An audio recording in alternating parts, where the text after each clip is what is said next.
Hey, what's up, guys? This is John from Linkswell, and in this 2-minute how-to, we are going to be talking about what happens when you have a vehicle with the premium audio system. So let's get at it.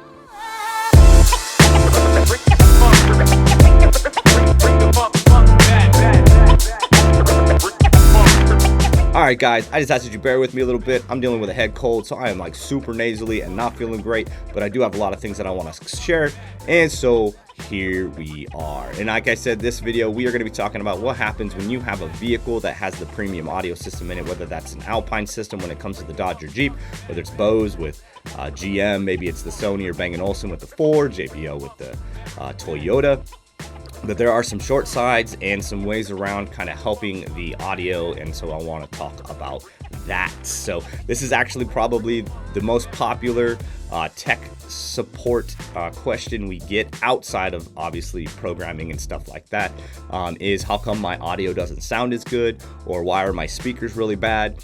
And so I want to make a video so we can talk about those premium audio systems. So the first thing I want to talk about is when you try to fade. So 99% of these factory audio systems actually only have a stereo input. They don't have a front and rear input. So from the factory radio down to the factory amplifier, it's actually just a left and a right signal. And when you fade, you're actually adjusting the gains internally on the amp and not actually adjusting the signal.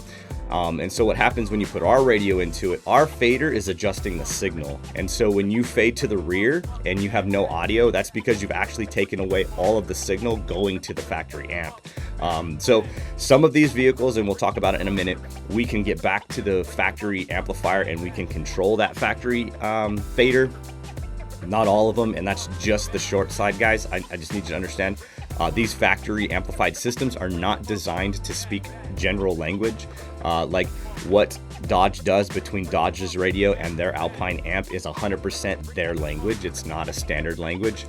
So when you have an aftermarket radio that has a universal language trying to change into these special languages, sometimes you're going to lose things, and that's one of them. So we aren't going to be able to do the fade internally on our radio because we're fading our signal, whereas the factory amps need to fade internally. So if you have that Sony system and you fade to the rear and you're like, I have no speakers, the rears aren't working, they probably are working. You just have to center it.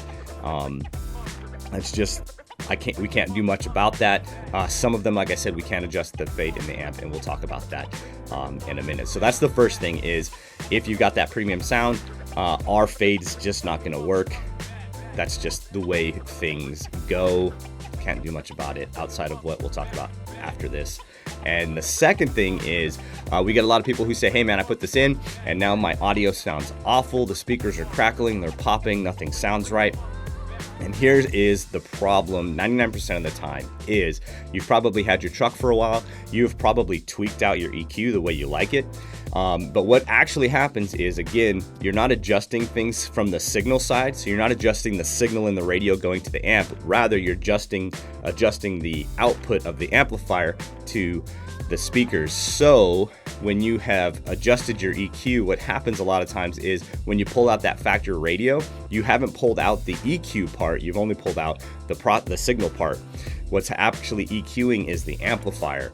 So when we put our radio in there that's sending the signal, it's going to an EQ that's all messed up. And so what we think is a flat signal is actually not flat, and it's being over amplified in different areas. And so you might have speakers popping, like a lot of times on the Bose, those dash speakers will pop. On the Dodge Ram, when you get like half volume, everything starts to crackle.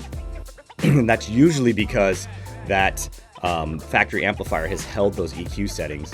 So unfortunately, really the only way to rectify that is if you plug that factory radio back in, go into your factory radio and flatten that EQ, and then plug the Linkswell back in. I know it's tedious and I know it's frustrating, and hopefully you watch this before you install your radio, and then you'll know to do that. But 99% of the time, when somebody calls us and says, my audio sounds really bad, this is the fix. It's because that factory EQ has held the settings. Now, I did mention that we are able to access the amplifiers, the factory amplifier settings on certain vehicles, and we'll talk about that. The EQ is one of those things. But trying to go into even in those applications, trying to go into that factory amplifier, because we're going to display it as 0 because we're going to assume it's flat, and trying to figure out what 0 actually is would be incredibly tedious and probably take you more time and be more frustrating than if you just put that factory radio back in, flattened it real quick, and then put the Linkswell back in. So no fade control when it comes to the analog on our side, and the factory EQ being in the factory amplifier and making sure that you flatten that before you put our radio in. There is one more thing I want to talk about, so that should get you going. But let's say you've done all of that, you're cool with the whole fade idea, you flatten the EQ on your factory radio, you just feel like the audio is not quite there, or maybe the sound isn't quite as good. Now, this isn't going to work on all of your premium sound systems, but it will work on some of them, and so I want to show you how you can get into those factory amplifiers and maybe tweak them just a little bit more to kind of add your flair, your style of music. So I got my radio here on my desk. It's a Dodge Ram radio, so this one's going to be a little bit different than if it was Ford or GM or Toyota, but the premise will be the same, so bear with me if the screens look different. You're just going to kind of have to monkey your way through that, but the vehicle icon is actually what you're after, because the vehicle icon is what's going to take you into those vehicle settings. So let me say this as well as we jump into this. You're going to see a lot of settings, and your truck or car may not have those settings, so just because you see the setting doesn't necessarily mean it's going to work on your car. We're not adding features to your car, we just have to put the entire catalog of features for those who have those. So let's say you scroll through them like, oh man, I didn't know I could do that, and it doesn't adjust. There's a good chance it's just because you don't actually have that feature and we didn't add it. So just let me just say that if you're like scrolling through these vehicle settings and saying, hey, this doesn't work, it may be because you're not equipped with that. But cool, caveat done, perfect, cool. So we know what's going on. Let's do this audio. So we are going to look for the vehicle icon. If it's Gen 5, you're going to swipe over. It'll be up there on that top left. If it's Gen 4, it should be on the home page up in the top right corner. So you're going to hit vehicle. And again, I've got a Dodge Ram on my desk, and so Dodge and Jeep will look like this because we can retain those factory CD players. So it's going to start off looking like a factory CD in case you were keeping that factory CD player. If it's a GM, I think it's going to go straight into the vehicle settings. Same thing for Ford and Toyota, but that's where those are going to be. But on this one, you should see the CD player, but there's a gear icon. You're going to press that gear icon, and now you can see we are in all of the different vehicle settings, and we're going to scroll.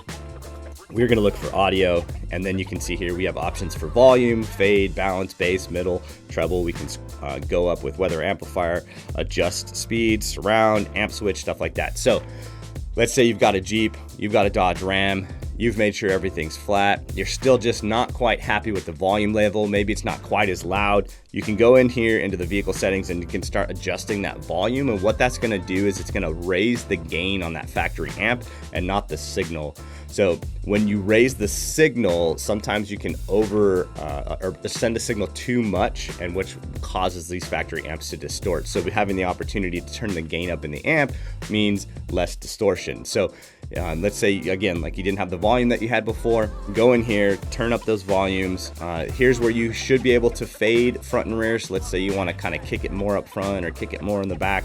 This is where you would be able to do that, because again, now we're controlling the amplifier gains and not the analog signal going to the amplifier. Adjust your bass, adjust your mid, adjust your treble.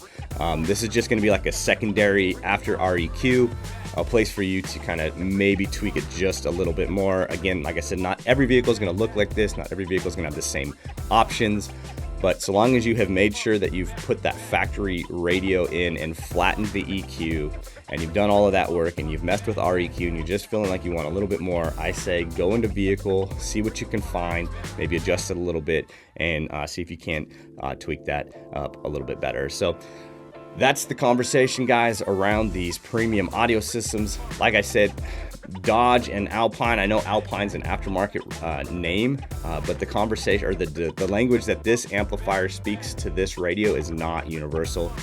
Same thing for the Sony, same thing for Bang & Olufsen and JBL. These are all names that we're used to hearing when it comes to aftermarket. But the signal coming between these two is 100% not aftermarket. It's some kind of tweaked version. The Bang & Olufsen is actually the worst one, by the way. Just gonna throw that out there. But we do our best. to kind of work with those. We should sound as good as factory, guys. We do really work on our interface to make that happen. So if you're running into some bad audio issues, please do check that. Know that your fade's not going to work. Please check that factory radio, flatten that factory EQ, and then maybe go into those vehicle settings, see if you can't tweak it a little bit and get the sound where you want it. But that is the conversation about how you make your premium sound system work well with our T-Style. We'll see you again next time.